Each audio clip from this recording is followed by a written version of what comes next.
Winning tenders for business growth, meeting the environmental requirements of tender documents and environmental policy. Hopefully that's not too much of a mouthful. That's what I hope to cover in my brief presentation. These are some of the issues facing you, okay, at the moment, I suspect. If you've got any to add, I'm sure there are others. But that's the basic legislation, things like that. There's a lot of environmental regulation out there, and it's how best you manage that will make your business more robust. If you're not doing that, obviously we can help on that. There's a duty of care on all owners of businesses, directors, to make sure they're not damaging the environment. And if you get it wrong, seriously, you will go to jail.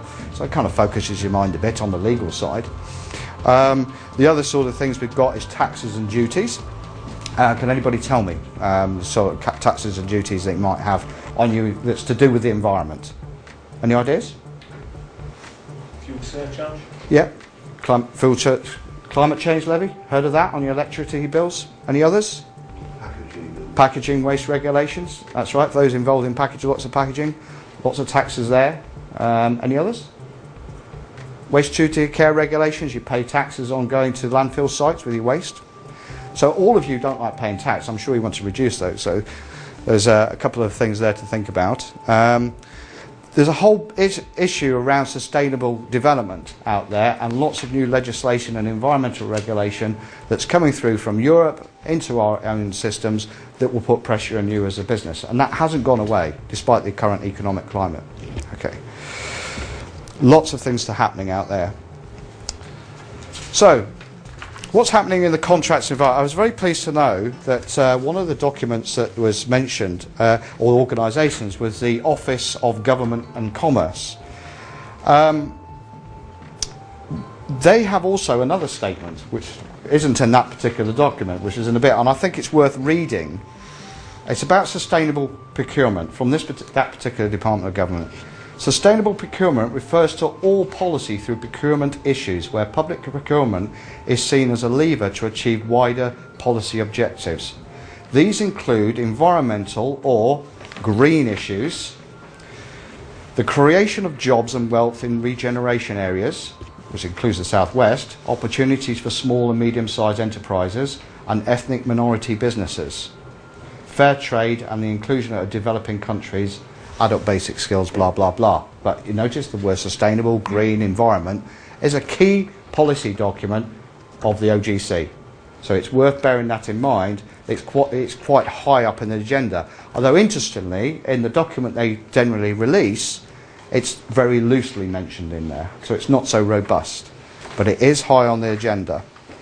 Okay? We've got a number of pressures on businesses, on the public sector in particular, where energy and CO2 reduction targets are being developed through international agreements, then through the European Union, and then put into law, into UK law. Okay, it is significant change. It hasn't gone away. It's getting more robust.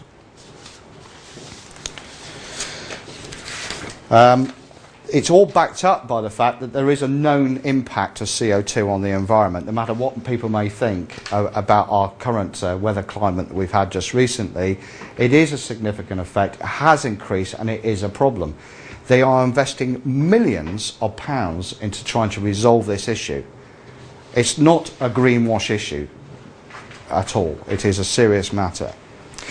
The other element of it is that they know that the impacts of business and big public sector organisations have to take a serious look at the resources they use, so therefore they have to be more efficient, okay, and very cost effective. So the more efficient you are, the more cost effective you would be. Now these are words that you as businesses should be, you know, if you're not, then you need to consider. The other bit is about the long-term sustainability of their organisations and future-proofing their organisations. So whatever services you actually offer to a public sector organisation, they want to know that consideration is being given to the long term, not the short term. Central government, local planning authorities, there's a planning policy for those who supply under the construction industry, okay, around sustainability. You know, the standards for eco-school standards, if you're supplying schools, you look at that, you think, crikey, you know, where do I fit into that? It's worth looking at that standard. So check out the standards that you may have to get involved in, or at least tick the right buttons, you know, and press the right buttons on throughout the time you're actually tendering for work. The code for sustainable homes, there's a gradual shift towards actually building and constructing more sustainable homes, although things are a little bit slowed up at the moment. The fact is that those particular codes of practice are in law and it won't change.